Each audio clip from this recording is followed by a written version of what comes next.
Hey everybody, Michael Snyder, California Weather Watch. Today is February 18th, and right now we are looking at the infrared satellite imagery. Here's the state of California, and take a look at this plume of moisture out across Pacific Ocean.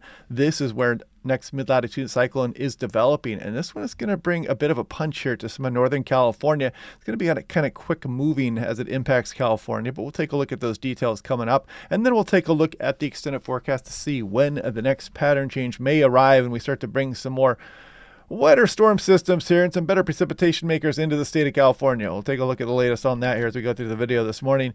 Closer look at the visible satellite imagery. Look at Lake Tahoe right there, and you can see some of the low cloud activity moving across some of the valley areas up against some of the foothills. But look at the nice snow-capped Sierra Nevada out there. There's Mount Shasta to the top, and here's the Bay Area, some high clouds streaming over the region right now. If we take a look at the same view across Southern California, you see some of that marine layer down towards San Diego and across some portions of, Los Angeles. Looks like maybe some of Orange County there as well, and up into some of the San Joaquin Valley. High clouds moving over the area.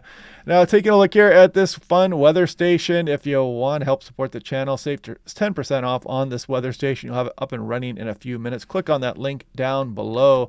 Now, wind advisory 2 a.m. tomorrow morning to 9 a.m. Wednesday morning. You see some local 60-mile-per-hour gusts, some of the coastal areas and some of the higher terrain there, so watch out for that. Could have some falling tree limbs and some scattered power outages are possible.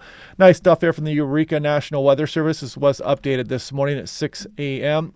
Here's Sacramento talking about precipitation amounts. Not a huge precipitation maker, maybe a few inches for the higher terrain, and a few raindrops out there. A little bit of accumulating precipitation across some of the Sacramento Valley. Better totals up towards Redding, and then you can see Sims and Bernie, Hayfork, Fort Bragg, and Eureka, and better amounts up the northwest California coastline. There's some areas up over an inch, maybe 2 inches max out. Now, breezy on the lakes this morning. I just wanted to point this out. Like Mojave, you can see some gusts of 25 miles per hour, and we're going to have some of this wind going on in through the next few days as well, and some 1 to 2 foot waves out there. Interesting graphic here from the National Weather Service, Las Vegas. So taking a look at the next system rolling in here. This is the GFS hot off the presses. You can see this one's got a bit of a pressure gradient. That's why it's going to bring the strong winds to some portions of Northern California. It's also going to bring some of these strong winds across some of the higher terrain of the Sierra Nevada. And there it goes with some of the snowfall amounts. Nothing too extremely heavy, but we're hoping to tease out a few inches of snow across the higher terrain as that quick mover moves through. We're now into Thursday afternoon. Next system is up for the Pacific Northwest. Just clips portions of Northern California, and then we've got this atmospheric river potential, and again just clipping portions of Northern California. You can see no rainfall progged for the Bay Area or Southern California through 160 hours. We're now headed out towards 200 hours. Nothing showing up there. You got a cutoff low, kind of doing the funky chicken out there, not bringing much in the way of precipitation there. But at the very end of the GFS run, you can see things get a bit more active. And this kind of shows what the European extended run has been showing as well. Kind of a pattern change as we head on in through the early portion of March, which may start to bring a more active pattern back here into the state of California. But first things first, let's take a look at the composite reflectivity over the next 60 hours. Here goes the frontal system. It's arriving on, again, early tomorrow morning, and you can see it kind of a quick mover. A little bit of rain for the Bay Area, some of the Sacramento Valley, and a few inches for the Cascades, Klamath, the Siskiyous, and some of the Sierra Nevada, picking up a few inches of snowfall with that. As it continues to push on in there, then you can see we dry out as we go through the day Thursday. Now, total snow Kuchera ratio in inches. If I scroll through this fairly quick, you can see, again, some of the higher terrain picking up a few inches of snowfall here. Maybe some places 6+ up towards a foot for some of the higher peaks, locally speaking. And it does bring a few inches down into some of the central Sierra Nevada as well. So 80-meter wind speed. Let's time out the winds of this next system. Northern California is right here. You can see the frontal system pushing up as we go again through early tomorrow morning. You're getting a little bit of gusty wind through some of the Sacramento Valley, but the strongest winds across Northern California, higher terrain. And you see the winds really pick up as you go through the day on Wednesday across, Lake Tahoe, some of the east slopes of the Sierra Nevada, across some of the ridge tops there. And you see the winds turn northerly down the San Joaquin Valley, get kind of gusty as we go through Wednesday afternoon and evening across some of the transverse range to Tehachapi, getting windy, some of the desert areas out of the west. And then you'll see the north wind start to push down here as well. That's pretty good crosswind for a lot of the interstate. So really watch out if you're traveling back and forth in a high profile vehicle, big rigs, be careful for that back and forth, the interstates out there. That's a crosswind, so just going to keep that in the back of your mind as you go through the day. Thursday, now accumulated positive snow depth change in inches. Actually, let's just go ahead and do this. Let's do the Kachara ratio here for the European, and we'll put this into motion. This one's hot off the press as well, and when you get the blue, you're getting 2+. So yeah, there is some snowfall coming in here, but it's kind of a quick hitting system, not working with a lot of precipitation for the state of California.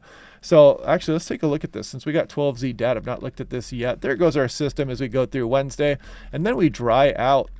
And the Pacific Northwest continues to get battered with some of these storms, but largely missing much of the state of California.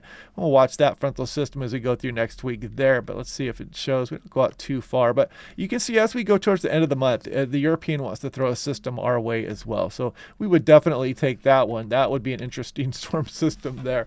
And we'll take a look at the extended forecast more here in a moment, but I wanted to show you the 12Z European. Again, this next system kind of quick hitting, not dealing with a lot of precipitation there. We continue to scroll out, and then maybe another system way off into the future. We'll worry about that over the next few days.